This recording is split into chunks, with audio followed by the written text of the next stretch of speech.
All right, what the fuck is up, people? Shit. I realized that I don't know why it does this. Like, you can see the ones that where the red bar goes all the way across. That means I watched the video in full. But some of them, it looks like I didn't watch them in full. And I know I want to speak to Satan. I know I watched that whole fucking video. I know I did. But I haven't watched the bloody truth of Odin, which, again, cold watch. You gotta, if you watch Tom Leroy, you gotta go in cold, bro. You just gotta go in cold and just, see what's going on. You know what I'm saying? I think this is because based on the length of it, it's 18 minutes and 45 seconds. I think that it might be an anthology of some of his older work. He's been doing a lot of that lately. So let's go see. Let's go check this shit out. Sinisterism is about finding the primal aspects of the left-hand path. Primal in history, primal in the psyche, thus obtaining truth. Thomas Leroy. Yeah, let's turn that shit down a little bit. You know what I'm saying?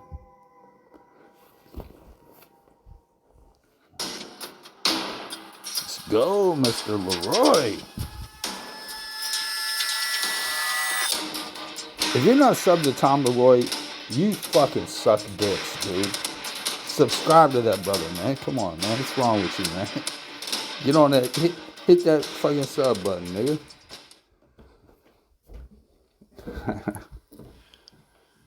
Greetings, my friends, and welcome back to your dose of sinister heathenry. But for those new to the channel, I'm Thomas Leroy, founder of the International Left-Hand Path organization, the Sect of the Horn God. The sect is an educational foundation created to not only make those with a black flame aware of its glow, but to also restore the shadow aspects to the ancient gods by going deep into the past, not only historically, but also psychologically.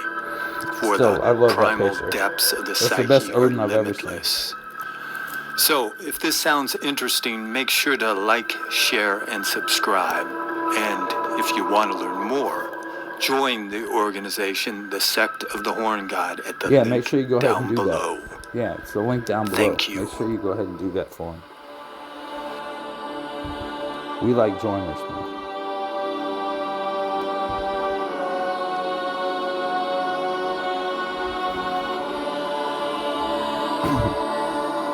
I'm guessing that's Yggdrasil.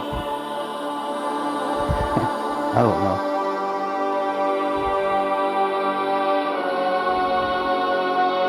What's that, the poetic Oda? Edda? Not bad.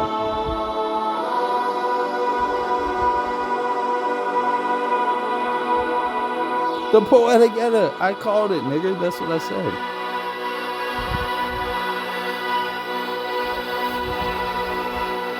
There's a big question about how much influence Christianity had on that text, but we don't need to get into that. You new viewers who clicked on this video because of the title might be surprised as to the angle this video goes for this channel emphasizes the philosophical, psychological, and mythological aspects of the left-hand path. But what is the left-hand path, you may ask? Well, to begin with, it's more than shouting, "Hail Satan." I'm fucking telling, motherfucker. Simply put, it's an esoteric tradition that emphasizes individualism and the pursuit of hidden knowledge to obtain power. It's an often maligned... This is where I fucking disagree with this brother, man. I disagree. I disagree with this brother. I don't think that's what the left-hand path is at all. I think it's fucking Wittershins, man. Aspect of metaphysics, because it dares to break the rules to achieve its ultimate goal. And what is that goal? What fucking rules? Self-deification, which is the realization that you are your own God. Ultimately attain to most, this idea seems ridiculous due to societal or religious conditioning. Hate to break it to you. And every thinking person has the ability to come to this realization, but the vast majority are unaware of the truth that you are the sovereign of your psyche. It's like a king with amnesia who has to be awakened to the fact. Whoa, hold on. Did I need you to tell me that? See, here's the problem, Tom. The people that you have to tell that to will not benefit from it. And the people that don't need to hear it because they already know that shit, well, you ain't doing them no favors neither. Just go ahead. That he is the monarch of the realm. But that awakening often takes a jolt from the horrors that bubble up. I was gonna from do the it, but I abyss. didn't. And I think somebody did it. Was it the Satanic Temple that did it? I don't fucking know. The left-hand path is nothing new. It's been around in one form or another for thousands of years. How many thousands? Ancient mythological tales reflect this fact. And the tales of Odin are some of the... Look, brother, there's a big difference between like 2,000 years and like, let's say, 15,000 years. There's a big difference in that. So, exactly how many thousands of years has it been around? I'm sure you'll get to it. Best examples of left-hand path mythology. Now, I've done many I'm pulling your leg. You know that, right? Odin, I'm just pulling your leg, bro. I haven't really gone into depth about his sacrifices and what he did. I only do this out of love, man. Wisdom. Sacrifice is important and should connect with us on this path. This is because in left-hand path traditions, sacrifice is the price of transformation, whether it's time, comfort, or preconceived beliefs. And the tales of Odin, especially his offering at Mimir's well and his self-sacrifice on Yggdrasil, are metaphorical lessons for those who want to go beyond what basic left-hand path schools of thought can teach. You know what I really love about Odin is that, okay, so Tom would hold him up as kind of like an epitome of the left-hand path. And I would say that you can actually argue it either way. You could say that he's the epitome of the left-hand path, but you could also say he's the epitome of the right-hand path. It depends on your fucking vector on Odin. And Odin is a very complex character. He's one of the most complex characters in all of mythology. I mean, comic books, mythology. He's one of the most complex characters. It's not cut and dry. You know what I'm saying? Especially when you get to his sacrifice on the tree. You're like, well, if he sacrificed himself to himself, isn't that by nature a right-hand path sacrifice? What? You know what? It's complicated. Where are we at now? My bad. I have fat fingers. In Norse mythology, gods and goddesses usually belong to one of two tribes, the Aesir or the Vanir. Bro, I said to make a video on this, and you're getting to it. Are you going to get to it in this video? I wanted you to make a video on this. I challenged you to make a video on this 5 months ago. I said, hey, man, Tom, we need a video on the Aesir and the Vanir, you know? Yeah, 100%. Let's go. Let's see what Tom has to say. And these two groups didn't exactly get along. No, they did not at all. Hostilities erupted into war. The Aesir played by the rules of common warfare, utilizing weapons and brute force, while the Vanir used magical incantations. Think Merlin. Over time, the gods grew weary of battle and came to a truce. As was customary, the two sides agreed to pay tribute by exchanging hostages. Mimir, the wisest of the Aesir gods, was one of two sent as a hostage. Mimir's well, right? But in a fit of rage over a perceived insult, the Vanir beheaded Mimir and sent his head to Odin. Devastated by the loss of Mimir, Odin utilized necromantic incantations, sacred herbs, in his connection to spiritual realms to reawaken Mimir's consciousness. If you're going to say anything about Odin, understand that he is the prime psychopomp. He is the prime necromancer. I mean, if you had to label him something, that would be it. I'm just saying. A shaman, etc. But Tom's going to get to it, I'm pretty sure, because Tom's pretty thorough, especially when it comes to his favorite comic book characters. Enabling him to speak and offer advice. Thus, Mimir's wisdom continued to guide Odin even in death. Now, that's where he sacrificed what his does this eye. have to do with us on this path, this old story? I remember. Well, to begin with, Odin's decision to preserve and consult Mimir's severed head after its decapitation is a potent symbol that should resonate with those of us on the path. With its themes of mastery over death and the relentless pursuit of wisdom. Wisdom that transcends death. By reanimating Mimir's head, Odin shows one's ability to turn destruction into a source of knowledge. This shows that much can be learned from the sorrowful and horrific, and that truth transcends the limitations of the material world. It's an act that reflects a practitioner's quest to overcome the fear of mortality, using the will to power to transcend perceived boundaries. A testament to inner strength. You know, it's little diatribes like this that make people think that, you know, there might be a little bit of word salad going on. I don't know. I'm not making that complaint. I'm just saying I can see how some people might make that complaint. Strength and self-determination, valued qualities on this path. Unlike passive acceptance, it emphasizes seizing control over destiny by bending circumstances to one's will, thus transforming adversity into opportunities through personal agency. What the fuck does that even mean? It doesn't mean anything.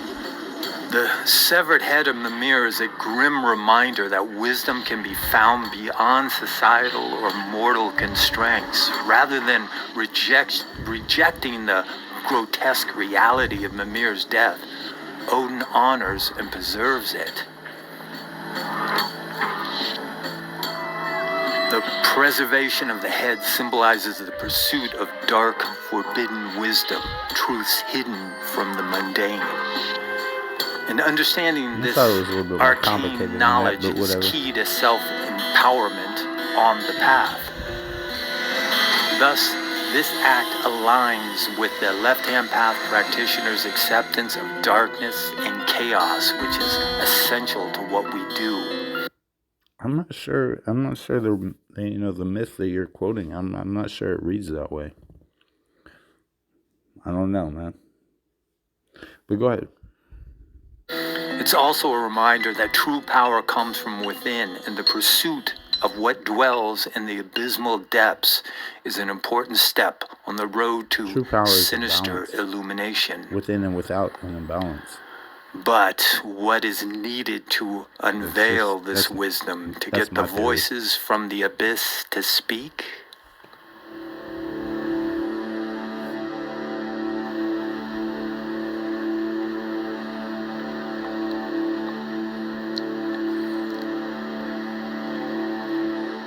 In the shadow of the great world tree Yggdrasil lay Mimir's well, a sacred pool guarded by Mimir, or Mimir's head.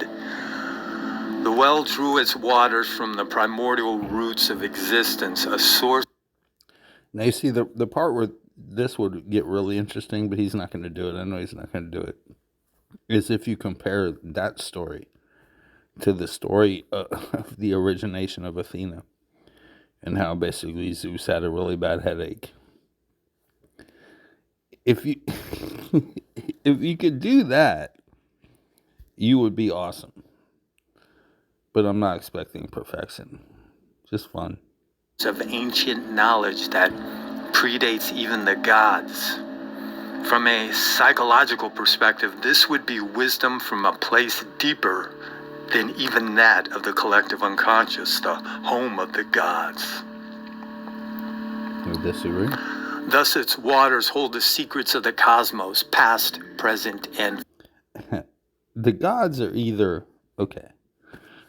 The gods are either metaphysical or they are comic book characters. This whole Jungian shit, I know you love it and I know that's your thing, but nah. No. Because you're not even saying anything. You're not making an actual point. You're saying, well, the collective unconscious. Of what? You know what I'm saying? Collective unconscious of what? No, Tom, I love you. This is the highest form of love, is that I criticize you. So let's have some more fun. Future. Such knowledge cannot be freely obtained, though. It You had to demanded buy a it for price, $10.99 and none knew on this better Amazon. than Odin. But the wisdom of the well was not to be taken lightly. Don't worry, my from car was Mimir approved. demanded a steep offering, Odin's eye. Without hesitation, he plucked out his eye, offering it to the well. His right eye, not his left. Here's the symbol. This symbolic act is profound. Dude, The I called eye it right is there. a window And to he- the he- world, he- a tool yeah, for I know. perceiving external It's hard objective when you reality. know shit. You know what I'm saying? Look, nigga, it's hard when you know shit. Like, so I know shit. So it's like, I called it before he said it. But he said it. I didn't see this video before. And he's not cribbing off me. We're cribbing off the Lord Jesus Christ. So, amen and God bless you. I'm fucking around, right? Lord Jesus, motherfucking This Christ. sacrifice showed that Odin willingly gave up a connection to the Yeah, I physical take the Lord's to name achieve in vain all transcendent day, knowledge. every day, motherfucker. And then Shit. by drinking from the Get well, fuck the outta mysteries here, of nigga. existence flowed into him. He saw the weaving of fate by the Norns, the fragility of the gods, and his demise at Ragnarok, thus gaining the wisdom and foresight Who was the needed to successor? prepare for what was to come. Hold on. Who was the successor to Odin? Because I haven't seen this video yet. I'm watching this fresh. But who do you think is the successor to Odin? And what is that story all about? And is there some kind of a Christian, I would say, tampering or influence on, Snorri Snorkelson or whatever the fuck his name was? The guy that wrote basically the Poetic Edda, that Mr. Leroy had Dr. Leroy had the, audacity to put up at the beginning of the video. And audacity doesn't have to be a bad word. You act like it means a bad thing. It doesn't mean a bad thing. God damn it. Will you fucking, go ahead? This act represents a willingness to pay a high price for enlightenment, a lesson that should resonate with all on the Who left-hand succeeded path. Odin? Understand that only it one name. shifted his There's only one focus name. inward, thus allowing him to gain a deeper understanding of the arcane wisdom that dwells within, that You're talking about the well time of of knowledge sacrifice that himself. Okay, lies yeah. at the very All right. foundation of the psyche. You went through the door of death. You never brought that up. Odin's Don't worry actions about it. demonstrate that to acquire primordial wisdom, one must endure personal loss. I'm not saying you need to pluck out your eye to become a dark adept. I wouldn't recommend it. But you have to give if you want to get. And that which you have to give up to Bro, don't be a teacher. It's a curse. Don't try to be a teacher. Seriously. sacrifice is time and the comfort not that worth comes it. from wallowing in the bliss of ignorance. Odin's sacrifice at the well is a testament to the transformative power of dark knowledge and the high price it often demands. The runes. You haven't mentioned the runes.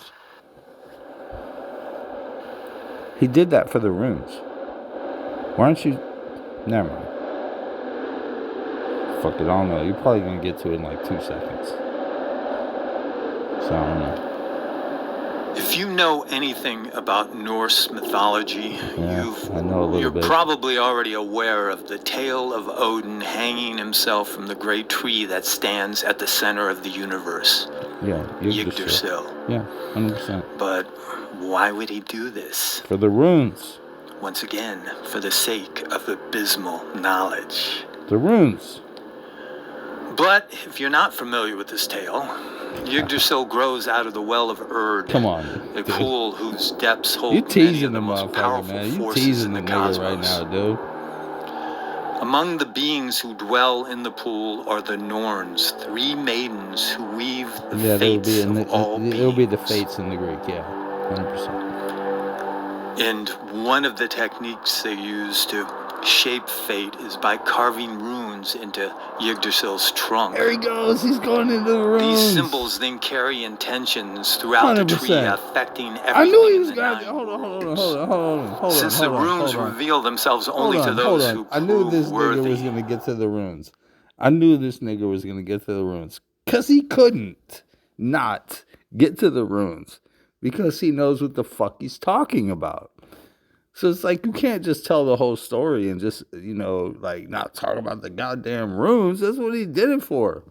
What was the runes? They were a divine language, a symbolism, a creation. I'll let Tom get. I haven't seen this video. I'm watching it with you in real time. But I tell you what, man, if this motherfucker disappoints me on the runes, I'm going to be pissed off, dude. And I'm going to fucking tell him about it. Come on, Tom. Educate me, brother. Where are you at, nigga? Odin, after piercing himself with his spear, hung himself from one of Yggdrasil's branches for 9 nights. And at the end of his suffering, in a mystical revelation, he perceived the runes, which carried immense power, enabling those who understood them to influence fate, perform magic, and gain profound insights. My brother, come on. You know this. The runes are much more than just simple letters used by the ancient Germanic peoples. They're symbols of some of the most powerful forces in the cosmos. I knew he was going to do it. I knew he was going to get to it. It's important to understand that Odin's act of self-sacrifice was not punishment, but a deliberate quest for enlightenment. The 9 nights on Yggdrasil was a descent into suffering and chaos to emerge stronger and wiser by unlocking the mysteries of the runes. Okay, so what does this have to do with the left-hand path, you may ask? Stop showing them fucking... Like with Mimir's well and the offering of his eye, it's all about sacrifice. Now, understand that we on this path have, since the beginning of time, been accused of some of the most ridiculous bullshit. The number one bullshit we've been accused of is the sacrifice of others, namely children. Which, if you think about it, is antithetical to what the path is all about. I disagree. Sacrificing to a... I disagree. If you have a child, okay, nowadays we have technology. But back in the day, we didn't have technology. So if you had a kid that was born with a club foot, you know what you did with that motherfucker? You tossed that bitch nigger over the goddamn cliff. And you didn't think twice about it. Because you already had 14 other kids. Just saying. That's like reality. If you go back in history and look at it. All right, let's go, Tom. Come on, God is a prime example of the right hand You're doing path. good, man. You're doing really good. This is because the act of human sacrifice is done to appease the whims of something you feel is greater than you. Odin's sacrifice of himself to himself reflects the fact that self-empowerment often demands personal sacrifice. Stop showing that stupid image. To evolve, to grow, to become greater than one is, one must be willing to push aside what limits them. Whether that be societal constraints, fear, attachment. Hold on. The thing where it's like a fucking vampire or something. Stop flashing that shit, dude. You're not winning. You're not winning people and influence motherfuckers. Comfort. Come on, Odin's man. sacrifices were not offerings to higher gods, but acts of self-deification. Who is higher than Odin? By sacrificing himself to himself, he became the source of personal transformation. All right. If I ask you this question, you will probably know the answer, but you might not. There were two gods that were considered higher than Odin within the pantheon, which is strange. Now, what I want you to think about is I want you to think about the story from the Bible where who was compared to Hermes? Odin. Right? Or was that in some other mythology? A different comic book? I forget. Why did they translate Odin into Hermes? Because Hermes was what? Say it for me. Say it for me. He was the psychopomp. He bridged the world of death. Until you get that, I mean, you're doing a good job, but shit, man, come on, man, you can do better. This Seriously. is the ultimate example of the left-hand path's principle of rejecting external divinity and instead seeking to cultivate the divine within oneself. The runes revealed to him were not a gift, but a... You know how they tell you that what you're going to do is you're going to fit the story to your mythology. Like, so if you have a specific mythology, like for Tom Leroy, it's going to be something that he calls the left-hand path. Bamakara, whatever. I don't know. I don't know how deep he goes with it. I know he goes deep because Tom Leroy is fucking Tom motherfucking Leroy. He's no joke. I'm not dissing on dude. But how do you fit the fucking story into the narrative? It's like, okay, so what are we really talking about here with Odin? And you got to answer me the question. Who is his successor?